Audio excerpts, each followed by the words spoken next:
be kraujo tyrimo, taip 100% niekas jums pasakyti negalės, ar čia virusas ar bakterija, bet aš jums noriu duoti tokius, trumpučius patarimus, kaip preliminariai iš vaiko išvaizdos, iš klinikinių požymių galima būtų bandyti atskirti, kaip nuspręsti, ar vis dėlto tai yra virusas, ir galima dar truputėlį sekti vaiką, žiūrėti, pabūti namuose ir nebūtina bėgte lėkti pas gydytoją, ar tai yra vis dėlto bakterinis susirgimas, ar tikrai pas gydytoją pasirodyti reikėtų. Karščiavimas šiaip yra būdingas tiek virusui, tiek bakterijai. Ir kas atsitinka, kai mes ją numušam? Va tada, kai numušame temperatūrą, bet tada tą momentą ir stebim, kaip vaikas atrodo. Jeigu vaikas nukritęs temperatūrai yra žvalus, aktyvus, jis tai žaidžia, užsiema savo reikalais, visokiais griauna namus, geria skysčius, užkandžiauja, atrodo beveik sveikas, ne?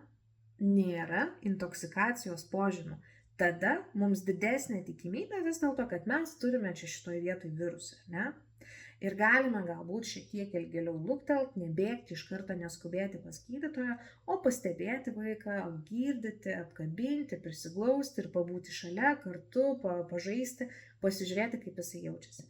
Jeigu vis dėlto, kai nukrenta temperatūra, mes matom, kad vaikas išlieka vangus, mieguistas, nėra jam jėgų, jisai glaustosi prie jūsų, nori visą laiką būti šalia mamos ar tėčio. Čia, kai nukrinta temperatūra, dar kartą sakau, ar ne? Jis atsisako valgyti, jo blogas yra apetitas, atrodo toks blyškus, sergantis, nenori gerti. Va tada tai gali būti bakterija, nes nukritus temperatūrai jo būklė nepasikeitė, ar ne? Ir tai yra kaip intoksikacijos požymis. Kas gali duoti intoksikaciją? Intoksikacijos dažniausiai duoda bakteriniai susirgimai arba skysčių trūkumas, kitaip dehidracija. Irgi galima traktuoti, kad tuo metu vyksta intoksikacija organizmo įvairiomis medžiagomis, kurias paprastai mes geriant skysčius išplauname, o čia šiuo atveju išplauti jų nepavyksta, nes skysčių trūksta, dėl to vaikutis jaučiasi prastai.